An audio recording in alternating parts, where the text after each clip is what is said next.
after day and work for a living. Let's see him try that. Then we'll see who's the real tough guy. The working man is the tough guy. Party people say, hey, it's a new day. It's a new day. The world is getting ready. Everybody ready, yeah. For a new day. For a new day. So now that you achieve your goal, so what's next? It's always something new. Like when you're ambitious, I think the last time, like one of the times I came to see you, I had sneakers on. It was different sneakers. There was G in the sneakers. Yeah. And I had a shirt. It was G in the shirts, G in the clothing. And then it changed. Now it's not that. It's SK and it's SMS. You know, and the period I came to see you after those, in between that, it was vitamin water. Yeah. Different things going on with me at different points, and it always changes. It's a new goal. You got to create new goals, and as you accomplish them, reestablish new ones in order to actually be content. For myself, I'm gonna have to achieve a lot. Like I'm just getting started because I'm far from feeling like I did it. Like people will say, yeah, man, you did everything that there's to do, and I'm like, there's a lot more to do. And now since the game has changed, since you came in the game 10 years ago nearly, so do you feel like you again in competition against, well, you know what? Prove your point that you're still the number one? Things cycle, right? And we right back in my pocket. And you can tell by when little things happen, when you see me out and stuff like that, how the public responds to it. They haven't seen anything happen in so long that they go, wow, like, and it's an excitement to it, and they start to follow it, and you see them running their mouth. You don't actually feed into it, but you can see what they would actually, how they would respond to it if you kept going. You see what I'm saying? Yeah, because the response to New Day was not that hot. Yeah, look, when you say that kind of record, you shouldn't expect the response you expect from I Get Money. Yeah. I didn't expect that. Okay. I know it's a bigger record, like it's a top 40 crossover type song. It's not gonna go when the record hits the club, wow, you feel like the ill new record came on. A lot of those records that actually you feel like that about take 100 years to get to that point. It's a long time before, in radio spins, before it actually gets to that peak point where you feel like that song is on fire. But those records, like New Day, sell albums. There's a difference between, that's like, you know how you said, well, you're coming close to a record, now this happened, like there's a beef that came. And usually something happens around your record come. What happens when the record's coming? Your visibility starts to increase, right? So if somebody has an issue with you, it starts to come out. Then they're in an interview and they're running their mouth about something that they shouldn't even be talking about, but they're running their mouth now because they feel like you're coming back.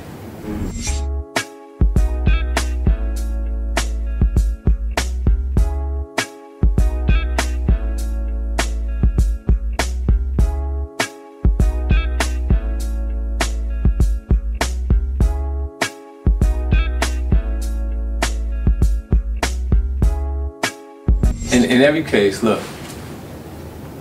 even like piggy bank, and every time when I back down, every time I address someone on an actual record, I have real hit records playing at the same time. I had on Wingster, I had In the Club, I had P.I.M.P. playing while Back Down was doing what I had to do with Ja. I had Candy Shop just a little bit. Disco Inferno playing when Piggy Bank was playing. Those records don't sell the actual album. That just creates the soap opera. It would makes conversation in the barbershop, beauty salon, while the actual song that you got playing that you need to be a hit is being a hit. Okay. So is Dre's gonna be involved in that new project? Dre? Yeah. He actually produced New Day. Oh, I thought it was Swiss Beat. No, see, look, let me tell you, that record came out before it actually was supposed to too. It was a version that Alicia has on her album that's just Alicia. Okay. The song was originally produced for Dr. Dre's Detox. Okay. Esther Dean wrote the chorus, sent it to Alicia. Alicia sent it back. It was a little. Esther made a dark version of the record. Okay. Like it won't last forever. Mm-hmm. And then she came back a new day. There was more inspirational.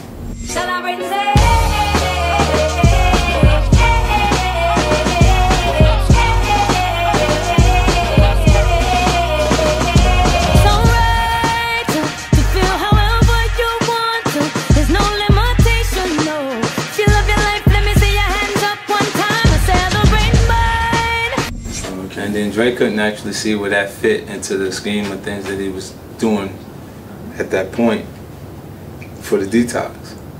So I said, I'll take it. Because it was a cool start, and it did what I needed it to do. Yeah, lately I noticed in your mixtape there is a lot of street singles, street music. And even in Before Self-Destruct, I noticed there was only like two singles at the end of the album, but the rest was just hardcore. Street record. Yeah. You know what I did? Look, because a lot of times, look, I sequenced that record like that on purpose. Before I Self-Destruct, I put the street records that I wanted in order on the actual disc.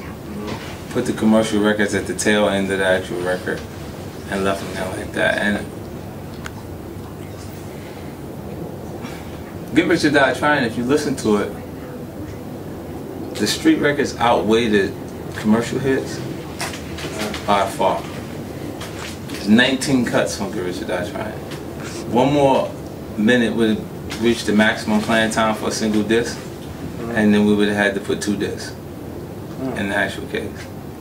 So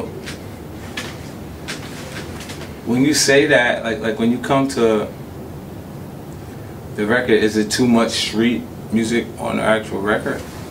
Then you're saying you have to create a perfect balance, because there's an audience, my core audience, that only wants to hear that from me. They only want to hear what reflects their experience in the environment. And the other things, they can tell us about those records that actually sell records or actually make you a successful artist. It's like Mobb Deep. Yeah. Their fans go against anything that will actually help them live the life that they actually want to live. Ain't that a fucked up situation? You mean to tell me you're a fan, like I'm supposed to be cool with you, and every time I do something that would actually make things good for me, you're going to turn it down or resist it? Because a lot of the time I see on the blog, people say, we want the old 50 back. Fuck those people. Let me explain something to you. Those are idiots that didn't grow. Those are people that stayed exactly where we were at in 2003. You can remember how something felt in 2003 when we sitting here in 2012 going into 2013. You know what they fell in love with? The idea it could be over any minute. That's what made the 50 Cent show so exciting. Because you look and you knew at any point something could happen, and things would get out of hand wherever it was at, whether it's an award show and somebody gets stabbed or you get shot in front of a radio station, wherever you at.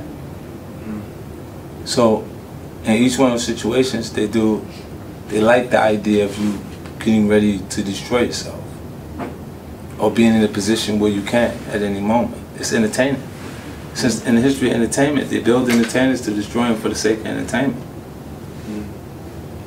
So to look at that time period, you go, man, I just like when you first came, where you might have shot me and my friend for no reason. That's what you like. You know what I'm saying? That's what he's saying at that point. You know, the person is, because they looked at it and was like, it was dangerous, so they felt like they was doing something that they weren't supposed to be doing by listening to it. Yeah, it's the same, like they talk more about the altercation with gunplay and all that, instead of talking about you making truce with Fat Joe. I'm a baby by me, baby, baby. I like to check the foot of baby comes who the I'm stanky. I'ma die trying to spend it. Southside's up in this. But listen,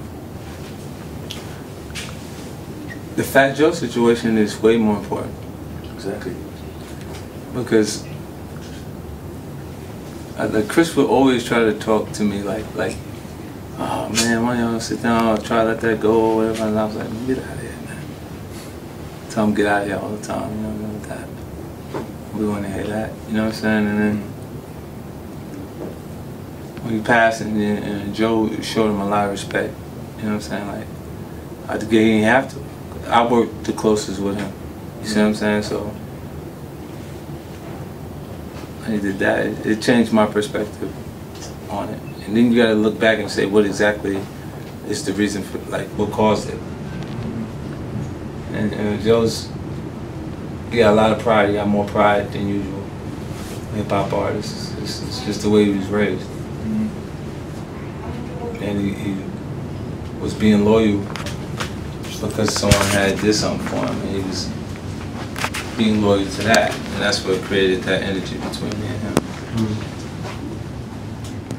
So when we let that go, that's what matters. That other boy, you got a junkie, you got a boy being high, and he had a pocket. That's what happened. Okay. Because I saw a video with you with this chain. Nah, you didn't see me. Wasn't you? Nah, it wasn't me. Balling. Listen, you know, he can't protect you in the real world, right? He can't protect you in the real world. I wasn't talking to you, I was talking to myself. Little don't you? Okay, that's it for me. Can you make a shout out? You didn't even know where that was from. What? You know he can't protect you. Yeah, from Lil Wayne, the lawyer shit. Thank you, Your Honor. Do you like He to... can't save you, right? In the real world. That guy right there. He can't save you in the real world. He can't save you. And what does that mean? I was talking to myself. You know he can't save you, right? You know he can't save you, right? You know he can't save you, right? That's crazy. Like you threatening me? You threatening me? No, I was talking to myself. Yeah. That's what it is. That was a crack up shit, man. Life's too short to not fuck on the first date. No one knows if we're promised tomorrow, but if we make love until the next day, we'll have the rest of our time to celebrate. Hey, what's up? This is 50 Cent. You're now tuned in to Booska-p.com. Keep it locked right here, baby. Now you get with your knees on the church floor, break it better, push the dough on the liquor store, see where it gets you. For me, I got to be on top. I said me, I got to be on top. I got the street on lock. I'm an automatic pilot. Ain't nobody starting me. Growing up in poverty, ain't fill my heart with loss. And these niggas ride out on high. I dump to get them off of me. I'm a leader. Look and see the natural born boss of me. They're from Bel Air, I'm from the bottom. Soon as I spot them, I get the drop and I got them. I cock my piece and